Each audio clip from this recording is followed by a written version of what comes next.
বাবু রে, এ বাবু, মা মা ছাতু নিয়ে এসছি রে। তুড়ি মাছ এনেছি কোন? আমি ছাতু নিয়ে এসছি। আমি তুড়ি মাছ নিয়ে এসেছি। হ্যাঁ, আমি তো ছাতু নিয়ে আসলাম ছাতু রেসিপি দেখাবো বলে। আমিও তো তুড়ি মাছ নিয়ে আসলাম তুড়ি মাছের রেসিপি দেখাবে বলে। এখন তুই বলছিস তুই যে তুড়ি মাছ নিয়ে এসছিস আলাদা রেসিপি করতে, আমিও যে ছাতু নিয়ে এসছি আমিও বলছিলাম আলাদা রেসিপি করতে। আজকে তাহলে তুড়ি আর ছাতু রেসিপিটা বানাই। তুড়ি মাছ দিয়ে ছাতুর রেসিপি? হ্যাঁ হ্যাঁ, ঠাকুমা করতেন। ছাতু কোত্থেকে পেলে? আরে ঢোলর ঘরে আমি যে রেসিপি করি সেই জন্য ঢোলর ঘরে খড় ছাতু হয়েছিল, তাদের খড় পচে অনেক ছাতু হয়েছিল, সে আমাকে দিয়ে পাঠিয়েছে। আর আমি তুড়ি মাছ কোত্থেকে পেয়েছি বলো তো? ভুটির ঘরে পুকুর মারা হয়েছে। তাহলে চল ছাতু দিয়ে তুড়ি মাছের রেসিপিটা বানিয়ে ফেলি, অনেক ঝামেলা আছে, তাড়াতাড়ি চল কেটে ফেলি আর বেছে ফেলি। চল। এ হাতে আছে আমার তুড়ি মাছ আর এ হাতে হচ্ছে ছাতু। না, আগে এই ছাতুটা বেছে নি, কারণ ছাতুটা না বাছলে নরম হয়ে যাবে। ছাতুগুলো নরম হয়ে গেল নি, আসলে অনেক গরমও পড়েছে আর 2 ঘন্টাখানি আগে দিয়েছে, আমারও কাজ ছিল সেদিকে, কাজ করতে গিয়ে ছাতুটা বাছতেও দেরি হয়ে গেল। এখন বেছে ফেলি। এই যে দেখুন, এইটা হলো ছাতু, এই যে খড়ের ছাতু। আমরা প্রচুর ভালোবাসি, এদিকে সবাই ভালোবাসে। আপনারা হয়তো ভাববেন এটা ব্যাঙের ছাতা, কিন্তু না, আমাদের এটা গ্রামের দিকে খড় পচিয়ে আর তার একটা বীজ পাওয়া যায়, বীজ দিয়ে চাষ করে কত হয়, আর ব্যাঙের ছাতা খাওয়া হয় না। এই ছাতু কিরকম ভাবে ছাড়ানো হয় আপনাদের দেখিয়েও দিচ্ছি আমি। এটা হচ্ছে বড় বড় ছাতু, আরো আছে দুর্গা ছাতু বলে, টিকরা ছাতু বলে, উই ঢিপি, মাটি ঢিপি করে উঠে সেটা উই ঢিপি ছাতু বলে। আর এই ছাতু খেতে ভালো লাগে, সেসব ছাতুও খেতে ভালো লাগে। এই যে দেখুন আমি যে ছাড়ালাম, এই যে দেখছেন, এই যে আঁশ একটা বেরিয়ে থাকে, আর এইরকম করে ছাড়িয়ে নিতে হবে। এই আঁশগুলো কিন্তু খাওয়া হয় না, এইরকম করে ছাড়িয়ে নিতে হয়। আর এটা একটু নরম হয়ে গেছে তো একটু ছাড়াতেও কষ্ট হবে। সদ্য সদ্য যেগুলো একবারে তুলে নিয়ে আসা হলে তখনকে একবারে কি সুন্দর তার একটা পর্দার মতো উঠে যায়। এই যে দেখছেন, এই যে পর্দার মতো, এই যা এইরকম, এইগুলো খাওয়া হয় না, এটা একটা আঁশ টাইপের। এই যে দেখুন, এই যে বেরিয়ে আসে, এইরকম। আমরা কিন্তু খুব ভালোবাসি, সবাই খেতে ভালোবাসে। এটা কি সুন্দর দেখুন, ছোট্ট। এটাও এই ধরনের আপনারা এইরকম ছুলে নেবেন। এই যে দেখুন, এইরকম করে ছুলে নেবেন, এইরকম ধরনের সব ছুলবেন। এই ছোট বলে এইরকম হচ্ছে। আর দেখছেন তার পর্দাগুলো দেখছেন, গুছিয়ে যাচ্ছে। এটা ঠিক, এই পর্দাগুলো খাওয়া হয় না, এইরকম করে ছুলে এটাকে ফেলে দিতে হয়। এই এটা ছোট বলে ছোট পর্দা মনে হচ্ছে। এইরকম করে সব ছাতুগুলোকে আমি ছুলে নেব।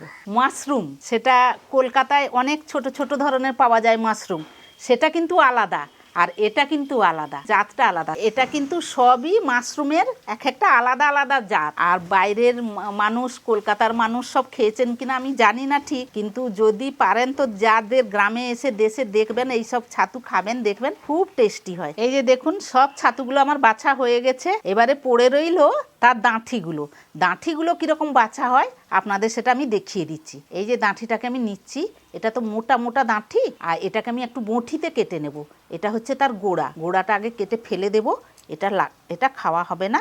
এই এটাকে ফেলে দিলাম। তারপরে আপনারা এরকম ছোট ছোট করেও কুচি কুচি করে নিতে পারেন, আবার না হলে এরকম মাঝখানে চিড়ে, যাতে ছাতুর সেই সঙ্গে ভালো করে মিক্সড হয়, এইরকম ছোট ছোট লম্বা লম্বা কেটে এইরকম করে, ঠিক এইরকম করে কেটে নেবেন। 4 ভাগ করে নেবেন, দিয়ে ছোট ছোট করে কুচি করে নেবেন মুঠির সাহায্যে। এইরকম করে কেটে নেবেন। কাটা শেষ। এবারে যাই, ছাতুটাকেও ভালো করে ধুতে হবে, কারণ নোংরাতে হয়, সেটাকে চিপড়ালে একটা লাল জল বেরায়।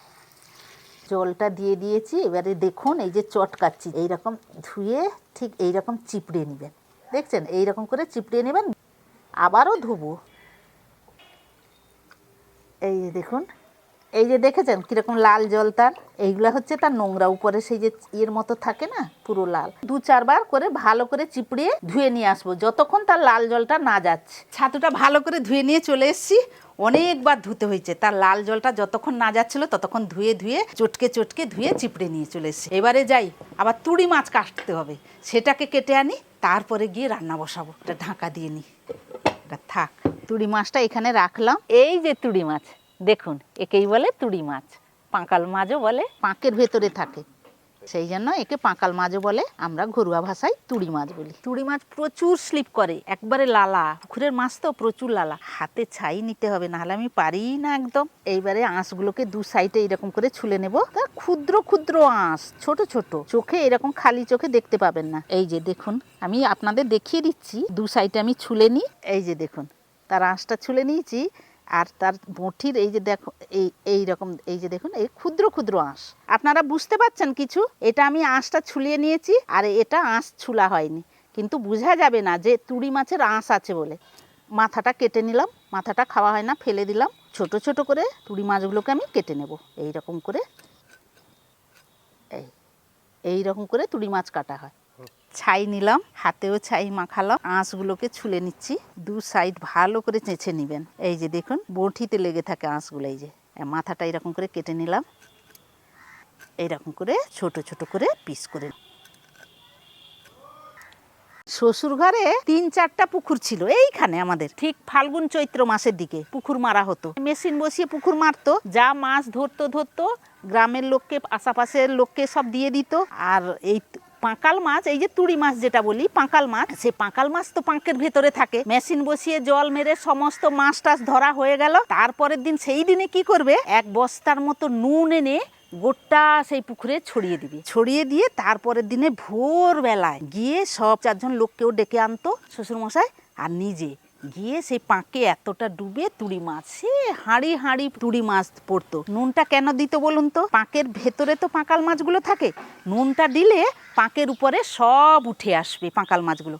তারপরের দিন সকালবেলায় সাদা হয়ে যাবে পাঁকাল মাছগুলো। তারপরে শ্বশুরমশাই টশাই সবাই গিয়ে হাঁড়ি নিয়ে যেত, সিলভার হাঁড়ি, হাঁড়িতে সব তুলে আনবে, হাঁড়ির উপর তুলে আনবে সবাই। সবাই বাটাবাটি করতো আর আমরা সবাই খেতাম। পাঁকাল মাছ কাটা শেষ, এবারে যাই, ভালো করে ধুতে হবে, কারণ পাঁকাল মাছ প্রচুর লালুয়া, আর তাকে নুন দিয়ে ভালো করে তার লালাটাও কেটে যায় আর ভালো ধোয়াও হয়। ধুয়ে নিয়ে আসি পাঁকাল মাছকে, ভালো করে ধুয়ে নিয়ে চলে এসেছি। পাঁকাল মাছটাকে আগে নুন হলুদ দিয়ে মাখিয়ে নিই। এবারে হলুদটা নেব, হলুদ, নুন, অল্প করে একটু সরষার তেল দিয়ে দিলাম, ভালো করে মাখিয়ে নিচ্ছি। এবারে যাই, হাতটা ধুয়ে শিলনোড়াটা নিয়ে আসি, মশলা বাটতে হবে। শিল নিয়ে চলে এসেছি, গ্যাসটা জ্বালিয়ে প্যান বসিয়ে তুড়ি মাছটা ভাজতে বসিয়ে দিই, একসঙ্গে দুটো কাজ হয়ে যাবে। গ্যাসটা জ্বালিয়ে দিলাম, প্যানটা বসিয়ে দিলাম। ততক্ষণে আপনাদের একটা কথা বলে দিই, এখানে আমার আছে 2 জায়গায় 2টো পেঁয়াজ কুচি, একটা আছে ছোট ছোট কুচি, আর একটা আছে এইরকম সাধারণ কুচি। এই কুচিটা আমি বেটে নেব শিলে। পেঁয়াজটা দিয়ে দিলাম শিলের মধ্যে। এদিকে প্যানটা গরম হয়ে গেছে, আমি সর্ষের তেল দিয়ে দিচ্ছি। তেলটা গরম হয়ে গেছে, এবারে দিয়ে দেব পাঁকাল মাছ, তুড়ি মাছ। তুড়ি মাছটাকে ভালো করে একটু নাড়াচাড়া করে নিচ্ছি। এইরকম করে নিলে মাছের সঙ্গে তেলগুলো ভালোভাবে লেগে যাবে আর চিটাবে না। এই সুন্দর নাড়া হয়ে যাচ্ছে, আর কোনো চিটাচ্ছে না। এটা থাক, মাঝারি আঁচে ভাজা হোক, ততক্ষণে আমি পেঁয়াজটা বেটে নিচ্ছি। এদিকে পাঁকাল মাছটা দেখে নিই, মাছটা কি সুন্দর ভাজা হয়ে গেছে। তাও উপর পাশটা আমি আরও একটু উল্টিয়ে দিচ্ছি, আরও একটু ভালোভাবে ভাজা হোক, ততক্ষণে আমি আর একটা মশলা আছে বেটে নিচ্ছি। পেঁয়াজটা তুলে নিই। এবারে আমি কয়েকটা শুকনো লঙ্কা নিয়েছি, ওটাও বেটে নেব। হয়তো ছাতু নেই, শুধু তুড়ি মাছ আছে, তুড়ি মাছ দিয়ে করলেও ভালো লাগবে রেসিপিটা। আর তুড়ি মাছ না থাকলে যদি ছাতু থাকে, সে ছাতু দিয়েও রেসিপিটা করলে ভালো লাগবে এই রেসিপিটা। আর আমাদের বাড়িতে আমার আজকে একসঙ্গে 2টো ছিল বলে আমি একসঙ্গেই রেসিপিটা করছি, সেটাও ভালো লাগবে খেতে। স্বাদের মুখ স্বাদু বলে যেটা। তুড়ি মাছটা ভাজাও হয়ে গেছে, এদিকে মাছটাও তুলে নেব। আর সেদিকে আমার বাটাও হয়ে গেছে, বাটাটা হয়ে গেছে, তুলে নিলাম। লঙ্কা বাটা শেষ, লঙ্কাটা তুলে নিলাম। এদিকে মাছটাও ভাজা হয়ে গেছে, মাছটাও তুলে নিচ্ছি।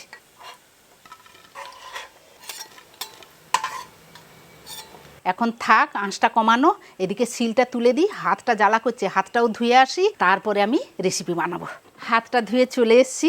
যাই হোক, মাছটা যে ভেজেছিলাম অনেকটাই তেল আছে, তাও আর একটু সর্ষের তেল দেব। আর অল্প একটু তেল দিয়ে দিলাম, আছে তেল অনেকটাই। পেঁয়াজ কুচি আমি তেলের মধ্যে দিয়ে দিচ্ছি। এটা যে সেই যে ছোট ছোট করে পেঁয়াজ কুচি করে রেখেছিলাম, সেই পেঁয়াজ কুচিটা আমি তেলের মধ্যে দিয়ে দিলাম। পেঁয়াজ কুচিটা আমি সামান্য একটু ভেজে নেব। আপনারা হয়তো ভাববেন এতগুলো মাছ ভাজার তেল আছে, আরও কেন তেল দিল। এই রেসিপিটায় একটু তেল লাগে, যেহেতু ছাতু পড়ছে, পাঁকাল মাছ পড়ছে, আর অনেকগুলো পেঁয়াজ কুচি, পেঁয়াজ বাটাও দেব, ওই জন্য একটু তেল একটু বেশি লাগে। পেঁয়াজ কুচি যে বলেছিলাম একটু হালকা ধরনের ভাজবো, পেঁয়াজ কুচিটা আমার হালকা ধরনের ভাজা হয়ে গেছে। এবারে দিয়ে দেব পেঁয়াজ বাটা। পেঁয়াজ বাটাটাও পেঁয়াজ কুচির সঙ্গে একটু ভেজে নেব, এটাও 1-2 মিনিটের মতো ভেজে নেব। হালকা পেঁয়াজটা ভাজা হয়ে গেছে, এবারে দিয়ে দেব শুকনো লঙ্কার বাটা। পেঁয়াজের সঙ্গে লঙ্কা বাটাটাকেও আমি একটু কষিয়ে নেব। লঙ্কাটা পেঁয়াজের সঙ্গে আমি 3 থেকে 4 মিনিট ভেজে নিয়েছি। এবারে দিয়ে দেব ছাতু, যেটা ভালো করে চিপড়িয়ে আমি রেখেছি, ওই কাঁচা ছাতুটা আমি ওর মধ্যে দিয়ে দেব। পরিমাণ মতো একটু নুন দিয়ে দিলাম, অল্প করে হলুদ দিয়ে দিচ্ছি, আর দিয়ে দেবো কাঁচা লঙ্কার কুচি। এবারে সবগুলোকে আমি উল্টে পাল্টিয়ে দেবো। এবারে যে মাশরুমটা মশলার মধ্যে দিলাম, অনেকটা কিন্তু জল বেরাবে, দেখবেন কতটা জল বেরাবে। তারপরে ভাজা ভাজা ছাতুতে জল বেরাচ্ছে কী রকম। মাশরুমে যে জলটা বেরাচ্ছে আমি সব সময়ের জন্য নাড়তে থাকবো, যাতে এই যে জলটা বেরাচ্ছে হালকা হালকা শুকিয়েও যাবে আর ধরেও যেন না যায়, ওই জন্য আমি নাড়তে থাকবো, ততক্ষণ জলটাও শুকিয়ে যাবে। 10 মিনিটের মতো ভাজা হয়ে গেছে, ছাতুটাও কি সুন্দর ভাজাও হয়ে গেছে। এবারে দিয়ে দেব ভেজে যে রেখেছিলাম পাঁকাল মাছ, যেটা বলি তুড়ি মাছ, সেটা দিয়ে দিচ্ছি। এবারে সব কিছুকে ভালো করে মিশিয়ে নেব। আপনারা কি ভাবছেন আরও বাকি আছে?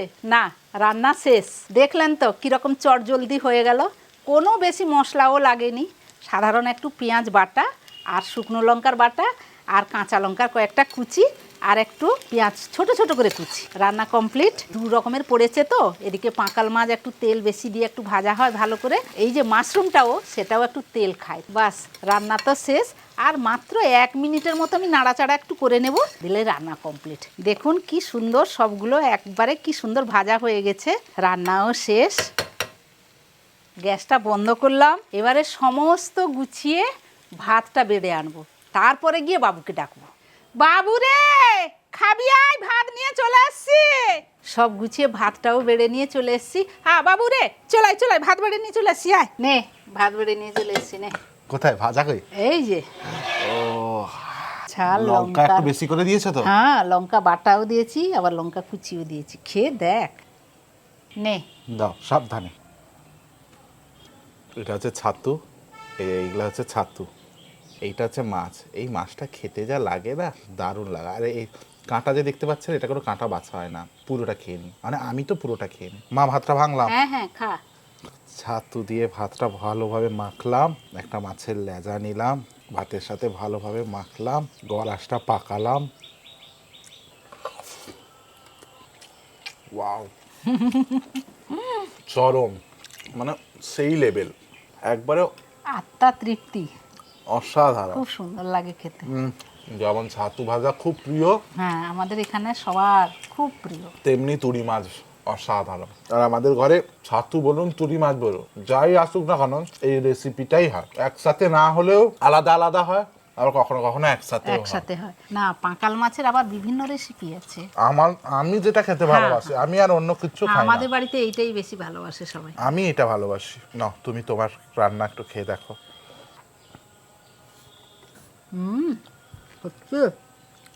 দারুণ, মানে একবারে কম মশলা, চট জলদি। মশলা কাটুন, 2টো মশলা বাটুন, মাছটা ভাজুন, রেডি। এটা একটু সময় যায়, এটা বাচ্চা, এটা একটু ভালো করে ভাজতে হবে আর ভালো করে ধুতে হবে। তুড়ি মাছের যা স্বাদ, দেশি একবারে। পাক থেকে যে মা বলছিল, পাকাল মাছও বলে, পাকাল মাছ বলে, তুড়ি মাছ বলে। ইংরেজিতে কি মাছ বলে বলুন তো? ইল মাছ। ইলেকট্রিক ইলের নাম তো শুনেছেন, ওই মাছেরই এটা একটা জাত। এরকম ছাতুর অন্যান্য অনেক রকম জাত আছে, ইল মাছের এটা একটা জাত। এটা হচ্ছে দেশি ইল টাইপের একটা কিছু বলে, কিন্তু ইলই বলে এটা, আমি মানে একটু শিওর আছি। এটা খুব সুন্দর, খুব খুব খুব। আপনারা যদি এই মাছ খেয়ে থাকেন, আমি জানি না এই মাছটা আপনারা কি ভাষায় কি নাম বলেন, অবশ্যই কমেন্ট করে জানাবেন কি ভাষায় কি নাম বলেন। আর আপনারা যদি এই মাছ খেয়ে থাকেন, তাহলে কি রেসিপি খেয়ে থাকেন, অবশ্যই কমেন্ট করে জানাবেন। আপনাদের কমেন্ট পড়তে আমাদের সত্যি খুব ভালো লাগে, আমরা দুজন খুব পড়ি আপনাদের কমেন্ট। এটা বেশি গ্রামেই পুকুরে আমরা খাই। দারুণ, খুব ভালো, দারুণ। অবশ্যই অবশ্যই এরকম রেসিপি করবেন বাড়িতে। আর ছাতু যদি আপনারা, এই দেশি ছাতু যদি আপনারা খেয়ে থাকেন, আমি জানি না কলকাতার দিকে আমি অনেক মানুষদেরকে এই ছাতু যে কি হয়, এই ছাতু যে খাওয়াও হয়, জানে না, হয়তো তারা জানে না। অনেকজনকে আমি জিজ্ঞেস করেছি, তাই আমি বলছি এই ছাতু যদি আপনারা খেয়ে থাকেন, এই ছাতু আপনারা কেমন ভাবে খান। আমার মা কখনো কখনো আলু দিয়েও ছাতু খায়, ছোট ছোট আলু ঝুড়ি ঝুড়ি করে কেটে। যদি কম পাওয়া যায় এই ছাতুটা, তখন আমাদের হয়তো বাড়ির লোক এতটা এইটুকু হয়ে যায়, তো সরু সরু করে একটু লম্বা লম্বা করে আলু কেটে পেঁয়াজ কেটে সেটাকেও আমি করে আনি। আর আমরা একটু মেদিনীপুরে যেহেতু লোক, আমরা একটু টক করেও খাই। ভাজাটা এই রেসিপিটা একটু ভাজা ভাজা, মানে ঝাল না হলে ভালো হবে না, কারণ দুটোই মশলা পড়ছে, দুটোই মশলা একটু বেশি দিতে হবে, একটু তেল বেশি দিতে হবে। আমরা তো রোজ খাচ্ছি না, তাই একটু তেল বেশি দিয়ে খাওয়াই যায়। যাকে যেটা আমি বললাম, এই ছাতুটা যদি আপনারা খেয়ে থাকেন বা জেনে থাকেন, তাহলে অবশ্যই এরকম ভাবে রান্না করে খাবেন, খুব ভালো লাগবে। আর অন্যান্য যদি রান্না করেন রেসিপি জানেন অবশ্যই তো কমেন্ট করে জানাবেন। তাহলে আজকে এখানেই শেষ করছি, আজকের জন্য এইটুকু। আবার ফিরে আসছি অন্য রেসিপি নিয়ে, ততক্ষণ আপনারা ভালো থাকবেন, সুস্থ থাকবেন, ভালো মন্দ খাবার খান, এই তুড়ি মাছ আর ছাতুর কষা খান, আর তৃপ্তি ভরে খেয়ে বলুন দারুণ।